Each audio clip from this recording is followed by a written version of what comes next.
وعنه wanaagsan daawadayaasheena qiimaha iyo qadarinta inaga mudan oo halkani waa TV-ga caalamiga ee Somalisat oo barnaamijka Soomaalida maanta si toos ah idinkaga imaanaya magaalada Barambu ee wadanka Norway. barnaamijkeena maanta waxaa marti ku ah gudoomiyaha jaaliyada galbeed Cobland Maxamuud Axmed Nuur iyo waliba Suldaan Deeq Mahdi Xuseen. suldaanka waxaa barnaamijka maanta aan uga hadli doonaa muhiimadda iyo wanaagga uu leeyahay dhaqanka Soomaaliyeed iyo waliba isbedeladii ku yimid dadka Soomaalida markay yimaadeen wadamada qurbaha. aan ku hormaro marka hore Deeq Mahdi Xuseen, suldaanka loo yaqaano. waxaan oga warantaa marka hore dhaqanka Soomaalida isbedel ku yimid markii qurbaha la yimid. السلام عليكم أحمد أبد ما حصلت ولا الفرصة الغالية قد ما أنت سيسي والله أحمد إسبدل كوي ميد دغن كصومالي دا ميد هدا عن سوكو بكرنا أم بقى عن برتن كو كهل بكرنا أم بقى عن كسر دمين كرنا أحمد وكنت إلى معها إسبدل كميشن كي من أحمد هو إسبدل وين أو إلا هذه لبعضن صندوق كسعودي ودمغن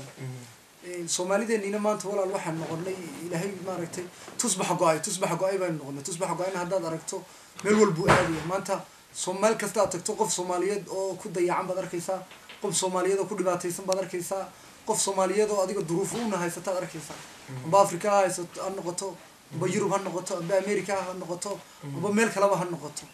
marka wallahi Axmed waxaan hadda oran karno waa maaragtay maaha aan ku soo koobi karno meesha maaha way iska farabadan dhibaatooyinka walaal dhaqankii dad diintii ka tagay waad arkaysaa aniga Soomaali badan oo hadda waxaad arkaysaa dad wasiirada qaar gasho aba booltooyada qaar aad gasho waxaad arkaysaa Soomaali lagu leeyahay waa Kristan in waxaad arkaysaa Soomaaliyeed waxaad arkaysaa hadda meeshan aan deganahay Axmed oo nagu soo booqatay maanta magaalo yar oo nagu dhow waxa joogtay in Soomaaliyeed oo muddo uu xogaay joogta oo ku oranaysa Soomaalidu maxay yihiin oo diinta Islaamka waxa ay sheegaysaa oo Soomaalnimo kula sheeganaysa marka waxaad arkaysaa adiga oo Soomaali oo diinta Islaamka haysto oo diintaadi ku faanay ee lagu leeyahay inantaasi adigu maxay kala tihiin inantaas waa Soomaali adiguna Soomaali baad diinta maxay tahay diinta Soomaalidu ma laba maxay ku kala duwantii marka dhaqanka wallahi hadda anigu aan la yaabo waxay tahay xagga diinta ee Soomaalida aad maaragtay dadka ugu diinta badan anagu wala carabta marka la yiraahdo inagu dad maanta dadka ugu diinta fiican baan ee ugu diinta adiga diinta ku dhagooda badan ee tiirka ugu fiicnaa haysta ayaan anigu aaminsanahay anigu sidaan anigu aaminsanahay ayay tahay marka walaal hadda kulli inaga Soomaalinimadeena diinteena waxyaabo badan waa la inagu colaadinay marka kulli wallahi dhaqanku walaal waa masahlan kulli sida hadaan haddii aan su-aal taa ka gedisan ku weydiiyo maxaa isbedel uu ku yimid dhaqanka Soomaaliyeed markii qurbaha la yimid? bismillah horta waxaa muhiim ah mid in la ogaado horta Soomaalida markaad fiiriso wadamada qurbaha oo jooga dadka masaajidada oo camir oo kuwaay dad waxaa naga qaldanaadeen oo wax qaldan ha jireen laakiin markaad fiiriso masaajidada Yurub ku yaal dadka ugu badan oo camira waa Soomaali gabdhaha ugu badan ee Islaamka ee xijaaban ee shaairta Islaamku ka muuqato ee Yurub ku noolna waa gabdhaha Soomaaliyeed in wax naga qaldan yihiin waa sax oo dad badan oo soo haajiray oo wadankoodii ka yimid oo wadan shisheeye oo ku dhaqan ahaan oo ku diin ahaan oo bay'adoodii yahay yimid aan nahay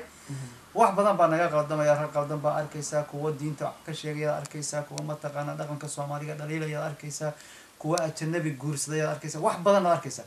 laakiin saas ay tahay hadana wali ismaana dhiibino dad fiican oo wanaagsan inaan u badan aan dareensanahay oo masaajidada aan camirno oo gabdhaha anagu ay xijaaban yihiin ilaa xad inta badan sidaas baan dareensanahay in kastoo aan 100% ahayn oo macnaha wadanka naga ku dhowrsanaan lahayn waan ka nimid wadan kala baan nimid macnaha waxa weey mataqaan wax waana laga dhacaya oo wax badan baan naga go'ay laakiin markaan u fiirino ummadaha kale oo Islaamka sheegta sida ay gabdhahooda iyo dumarkooda iyo ragooda masaajidada iyo diinta Islaamka ku yihiin iyo xijaabka anagu waxaan isleenahay mararka qaar aniga markaan shakhsiyan iska hadlo uguma aan xun qowmiyadaha adduunka wadamadan Yurub ku nool dabcan waxaa tahay gudoomiyaha jaaliyada Soomaalida ee galbeedka Cobland dabcan dhanka dhaqanka ah markaad jaaliyada Soomaalida halkan ku nool maxaad ka qabataan dhanka dhaqanka ku sidee aad u fahansan carruurta Soomaalida halkan ku nool? wallahi niyo horta waxaan ku dadaalnaa horta inaan macnaha ilmihii Soomaalida ahayd aan luqadii barno inaan dhaqankii mataqaana ku dadaalno inay dhaqankoodii ay xasuustaan oo haystaan laakiin biyo ka badan iyo dad ka badan waa ku qaadana la yiri macnaha canuga intaan anagu chance u helaynaaba iska yarba inta kale waxaa macalimiin kale iyo dad kale iyo arday kale iyo badweyntaasay ku dhex jiraan wax badan baa macnaha ka qaldan kuwa macnaha af soomaaliga haddii ay ku hadlayaan aad ku qoslaysaa ku jira laakiin insha allahu kariim gobolkan mar dhow ka hor waa aan ku yarayn macnaha wax badan ma aanaan samayn karin laakiin hadda alxamdulilah waa aan soo badanay meel hadda yaroo macnaha mawlaca ama masaajid yaraan macnaha aas-aasanay oon isugu nimaado oon ilmaha qur-aanka iyo ku barana mataqaanaa iyo dhaqanka oon isbuuciiba ama mataqaanaa bishiiba 2 mar 3 mar camal isugu nimaado oo macnaha dhaqanka iyo diinta aan isku baraarujino muxaadarooyin ku dhageysano inaan halkaas kasii gudubno oon sii wadnaan jecelnaho meel weyn mataqaanaa oo macnaha islaamku leeyahay oo islaamka kalena nagala soo qayb kana annaga soomaalideena aan dhaqankeena iyo mataqaanaa diinteena aan macnaha ku xafidano inaan macnaha inaan xibnaan rajeynayna waan aan ku tala jirnaa haddii allah awoodda loo ogolaado ilaahayna waxaan ka rajeynaynaa inuu noo fududeeyo insha allah usoo noqon doonaa qaababka ay idinku suura gashay inaad masaajidka aada samaysaan iyo weliba sida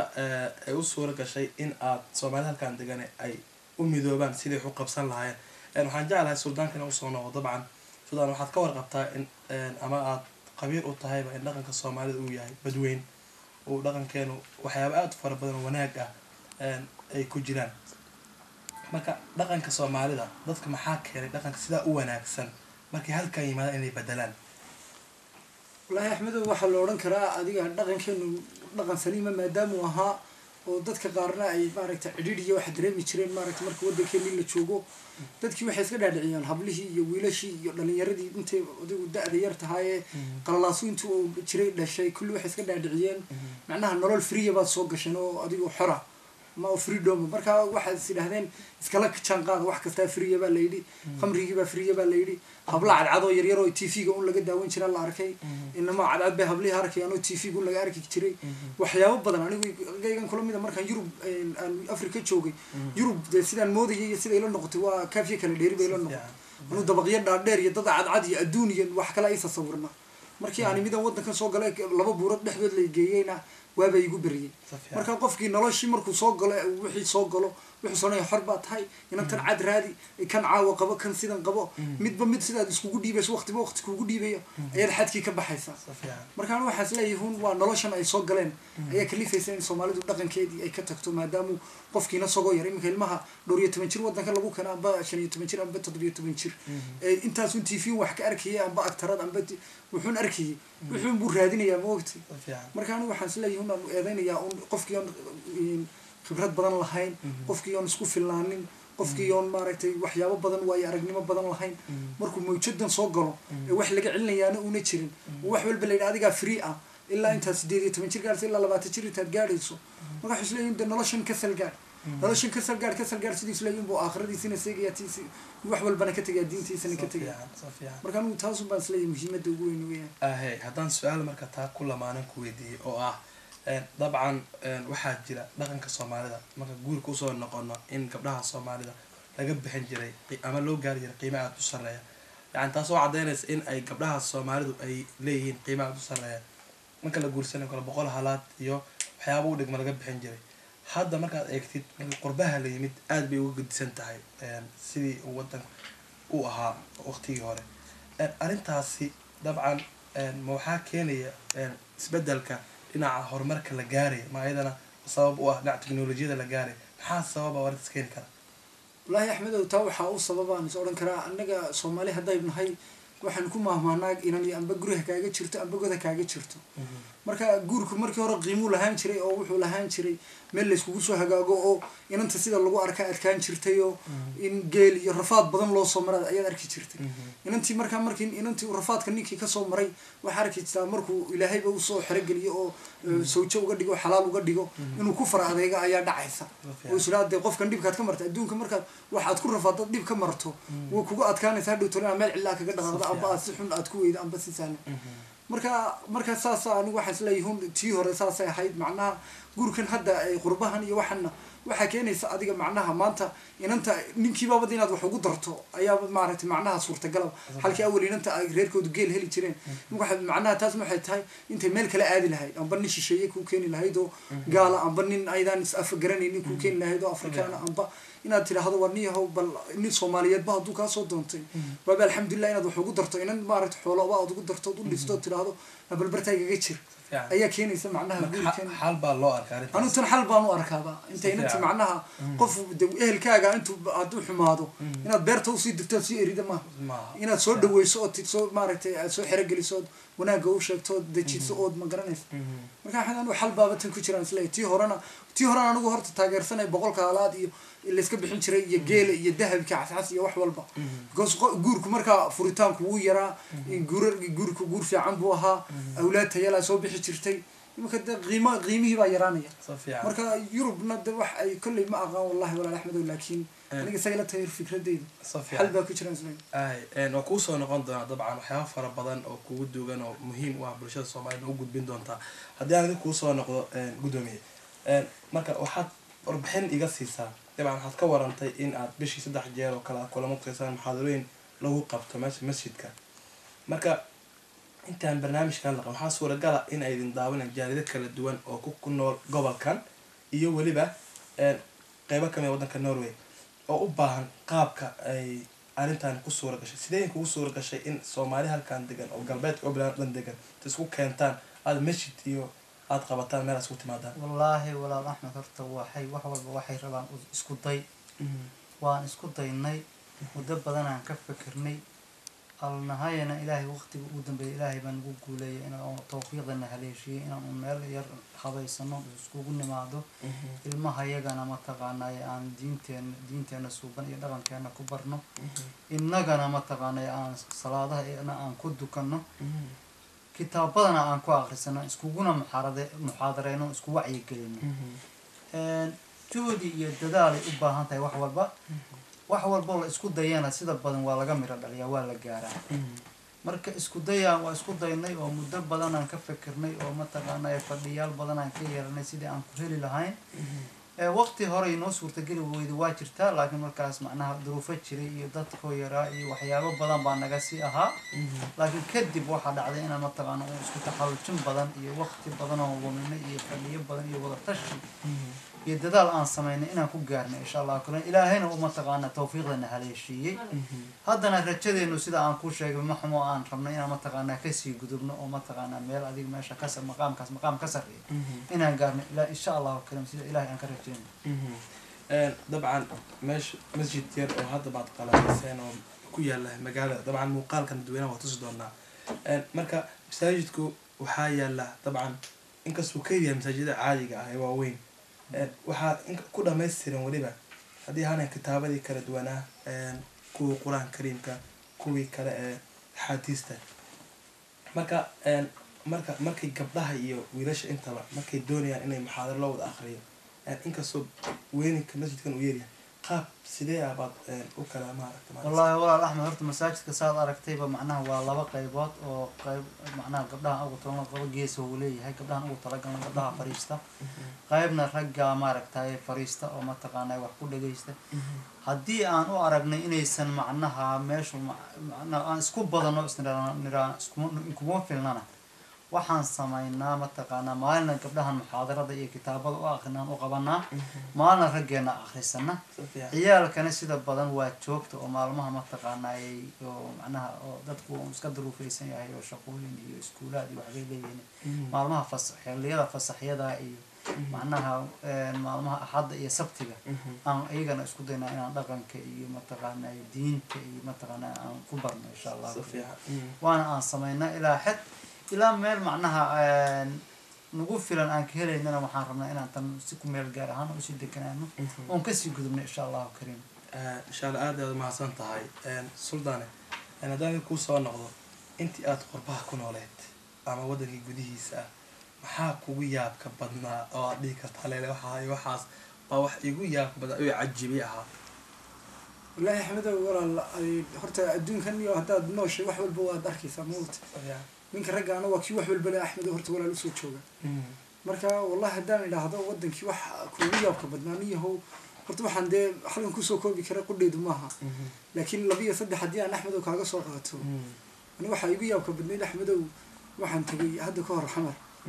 waxa dhacday meel baan fariistay raadiyaal waa taqaan barigi teleefanadan iyo waxaan intaan soo bixin waddankeena taarka marka anigoo meeshii fadhiya meel xamar ku taalo adigu yaaqshi degmo la yiraahdo ahayd marka anoo meeshii fadhiya waxa dhacday taarka qolaan qaraabo nahay baa lahayd marka nin baa la hadlayay qolo kale hadday meel la yiraahdo joogto dabeeto hebelow heblaayo ma joogtaayo waxaan kaas aad waati dadka la isku dirtiri jiraa kaasoo ordo heblaayo tago in hebel baa rabe ka soo kudde صح marka kabnada ka soo kuddaa waxay la noqotay wax aad u weyn صفيان ما garanay maan garanay marka aniga kud hadaan maqlo waxay nin iyo naag isku tagay oo hebel way isku deen baan u aqaanay صفيان kudidna u yeer baa aniga markii dambe la ii fasiray heblaayo u yeer صفيان ayay ii noqotay laakiin anigu kud iyo hebel way isku deen baa waa taqaanaa waa malaynaa صفيان taas horta taasi igu yaab badnayd baa ahayd waxa kaloo igu yaabka badnaa anigu gurigayga meel u dhowba waxaa jiri jirtay xamar meel had iyo jeer dhalinyar yar iyo hablo yar u badan ay kayuu ugu jiraan meel line ay ugu jiraan صفيان waan yaabi jiro maalin walba waan iska dhexmi jiray anna video iyo waxbaan dayday jiray had iyo jeer صح waxaan sinay meeshan ballaynka loogu jiro deeqow ka salgaad balmaanta dhinaca ka gal balmaanta maalin walba iska dhinac martay ma dhaaf safka dhinaca ka gal waan galay saan u socday lacag baa la weydiiyay 500 baan bixiyay anigu tigidhiyo waxaan tugay islaan yar baa iga hor timido wax yar oo qaboob ay dhiibto bac yar ku jiro cad waan yaabay waan deego dhadhami baan soo wax dhanaan baa igu noqon waan sidii anigu wax dhanaan oo barigi daba la sheegay aan abaar joogay 2 sano joogay ayaa la sheegay waxaan lagu darsado daqiiqda oo laxooxda laga sameeyo صفيان cajiin baa cajiin dhanaan okay marka caado cunt waan dhanaan inay tahay xalwadna hay waxna ahayn tigidhano raadinaya صفيان marka macnaha waxyaabaha maaragtay dhaqanka axmed waa muhiim waxa weyn way صفيان waxaad kaloo arkaysaa niyo anigu hadda ka hor anigu meel baan galay meel cabitaan iyo wax ka cabiyay sambuuso sidoo kale nin baan ku istaagay صح dhaqman garanaynin waxa maxaad iigu roogsatay waxaan roogsid muxuu anigu inuu la hadlayo waan dareemay haddana waxaan ninkan waxaad ku samaysay magacaagu ma moodaya roogsiga صح بس فروكسي ويقول على لما تشر مركي عليا درامينا wax ku sameeyay ninkii adigu toorey roogsi ma garanay macnaheedu ma garanay roogsi meel ka socotay meel socoto hay laakiin mar dambaan gartay waxyaabo badan baan anigu niyo ku noqday adiga khabiirnimo ka soo qaatay xamar صفيان marka xitaa shukaansigii bay ugu adkaaday axmed xamar marka dabcan marar kale ma ka waraysan doona haduu ilaahay yiraahdo hadii aan ku weydiiyo su'aal taa lamid ah marka intii aad soo noolayd qurbaha noqoto inta xusuustaada ah ama wadan gudihiisa ma noqotay maxaa kugu yaabka badnaa horta waxyaabo badan yaab leh waa la soo maray horta niyo aniga hadda ka hor waxbaa dhacay Soomaaliya dagaaladu markay ka jireen baa waxaa reer meel degan xaafad waxaa kusoo dhacay madfac islaana canug yar haysatay ka carartay nin asagana ka daba cararaya cunugii soo qaaday صح markaasuu naagtii wuxuu leeyahay wanaa cunugaaga ho markaas ilaa iga daba keen idin waa saacar ilaa daba saa cunugna oo dikay marka meesha saxooga ugu dhacay marka duruufaha la soo maray waxay ahayd macna waxyaabo aad u qarab in hooyo dhan oo la jeclada ay ilmaheeda u qabto aad garan karto cunugeeda inta ka carartay nin islaamada jidka maraw inta soo qaaday ilaahay naa cunugaaga ho markuu yiraahdo iga daba keen si carartay tawa kugu yaabka badneed tawa igu yaab badneed inta maaragtay soo arkay صفيان aad iyo aad baad u mahadsantahay dabcan hadii aan usoo gudbo Suudaan waxaan ku jirnaa gabagabada barnaamijka Soomaalida maanta marka waxa ka soo hadashay qiimaha wanaaga badan oo dhaqankeena Soomaalida uu leeyahay maxay tahay fariintaad u diri lahayd dhalinyarada qaasatan dhalinyarada Soomaalida ee ku nool wadamada qurbaha oo aad message ahaan u reebi lahayd oo dheer dhaqankeena Soomaalida dhaqan caankaas waxaad oran lahayd la waxaan dhihi lahaa niyo qofka Soomaaliga meel kasta uu joogo amba dalkii ha joogo amba qurbaha joogo amba meel kasta ha joogo inuu wuxuu yahay ku faano inuu Soomaalinimada ku faano inuu isciseeyo inuu ehelkii dadkiisa ciseeyo Soomaalinimada kala ciseeyo inuu isagu qiimo isku yeelo inuu alla ka cabsiga badiyo inuu Ilaahay isku xidho adiga qof waxaan Ilaahay ahayn oo wax kugu sameyn kara amba wax ku yeeli kara ma jirto amba dhaqankaaga ka tag amba si kale isii amba gaala iska yeeliyeen dad gaala iska dhigdhigtana gaal maaragtay wax ay ku kordhinayso malaha iyo darajaad ku helayso haddaad taada haysatood ku wanaagsanaatana adi mar walba cisigii iyo sharafta ilaahay kuugu talagalay baad helaysaa marka inay socodseeyaan oo alla ka cabsigana ay badsadaan oo ilaahayna ku xidhnaadaan ayun baan u dardaarmi lahaa dhalinyarada aad iyo aad baad umahadsan tahay adigana sidoo kale maxaad fariin aad u diri lahayd soomaalida gebi ahaan gaar ahaan intaad guddoonkooda ama hoggaanka u tahay bismillahi raxmaan raxiim horta soomaalida gebi ahaan waxaan u sheegi lahay dadka soomaalida waa dad walaal ah isku dhaqana isku afa isku diina soomaalida waa dad islaama islaamnimada ka sokow waxaan soomaalida kula taliya horta islaamnimada isku xariiriyaan islaamka ilaahay ka dhigay midda kaloo soomaali kula dardaarmaya waxaa waaye waxa la yidhaahda wadaniyadiyaa luntay dadkii waxaa weeye waxyaa qof kasta oo soomaaliya waxa asaga uu leeyahay ayuu yaqaan laakiin waxa dadka soomaaliyeed la leeyihiin ma yaqaan waxyaabaha ka dhaxeeya macnaha soomaalidu gurigiisu inta qashinka kasoo bixiyo jidka dhiga macnaha jidkan aniga waa layla leeyahay waayo macnaheedu ma ahan waa inuu ka fekeraa wadaniyad la muujiyaa qof kasta wadankaas macnaha haddii soomaaliya ay gacmaha isqabsan lahayd oo wadanka la wada dhisi lahay oo laga wada fekeri lahay horumaraan gaari lahayn soomaalida waxaan ku waani lahay nafteyda iyo nafta walaalahayba inaan wadaniyadda iyo soomaalinimada aan ka shaqayn intaas baana deeqda waa waxaan joognaa wadan qurba ah for example tusaale haddaan usoo qaato qof soomaaliya wadankan yimid markii magaalo la dejiyo aan soomaaliya deganeyn maalinta ka dambeeda waxa bilaaba dacwo meeshaan soomaaliya ma degana waa aan ku waashay halayga wada bedelo halayga raaro mataqaana waxay u dacwanaya qolada degmada markii soomaalida loo geeyana haddana qabiil iyo mataqaana anshaxumo iyo waxyaaba aan wanaagsanayn iyo macnaha ay ka shaqaynayaan waana isu baahan yihiin haddana isma rabaan waad la yaabaysa macnaha qaab loo raaca mala marka soomaalida waxaan kula dardaarmi lahaa meel kasta oo joogaan inay gacmaha isqabsadaan wadaniyadana ay ka shaqeeyaan dadkeena meeshaan jooga laftigoodu macnaha soomaalinimada iyo dhaqanka macnaha inaan ku dadaalno alla ka cabsiga iyo macnaha iyo cibaadadana ilaahay subxaana watacaalana aan ku dadaalno sidii macnaha horumar aan ku gaari lahayn wadankan aan joogna aan wax uga qabsan lahayn aan ku shaqaysan lahayn aan wax ku baran lahayn mataqaana inaan ka fekerno kulligeen dhammaanteen sidaasi macnaha ku wanaagsan tahay dadkanuna way ku jeclaanayaan markaad adigu waxba ka rabin oo nin shaqaysanayo oo wadanka canshuur soo gelinayo oo wax istaraya aad tahay ayaguna macnaha aan tuugsi ugu tegayn haddaad tahay marka waxaan soomaalida kula dardaarmi lahaa marka ciyaalkoodana inay macnaha caawiyaan oo dad isku xiran noqdaan oo canuga soomaaliga ah wadankan ku nool qof kastoo soomaaliya oo qaangaar uu ka fekera cunugaas sida uu ku horumari lahay dhaqankiisa oo aysan lahay gaalada uga badbaadi lahay iyo dhagartooda macnaha iyo sida annagana aan wax ku qabsan lahayn waxna ku baran lahayn sidaas baan mataqaana kuwaana kula dardaarmi lahaa aad iyo aad ayuu u mahadsan yahay maxamuud axmed nuur iyo weliba suldaan deeq oo barnaamijka maanta noogu marti igu ahaa barnaamijkeena maanta oo aan kusoo qaadanay dhaqanka iyo weliba guddoonka jaaliyadda soomaalida ee galbeed goobland ka wareysanay waxyaabihii uu qabsoomay iyo weliba masjid ay dhowaan ka hirgeliyeen magaalada barambu ee galbeed goobland barnaamijkeena maanta oo dhinaca duubista iga saaciday cabdifataax xuseen goley iyo weliba